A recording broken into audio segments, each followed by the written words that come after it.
Explain honestly. It's fun. First, the rules. You can never ever play.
ఇదంతా నాకు వచ్చేటి కలనా మా అక్క ఉందిలే అక్క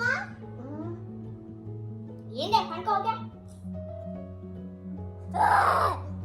సో ఫ్రెండ్స్, ఇలాంటి దయ్యాల ఆటలు పిచ్చి పిచ్చి ఆటలు ఆడకండి. మీకు కూడా ఇలా పిచ్చి పిచ్చి కలర్లే వస్తాయి. సో మీకు ఈ వీడియో నచ్చినట్లయితే లైక్ చేయండి, కామెంట్ చేయండి అండ్ పక్కన ఉన్న బెల్ ని కొట్టండి.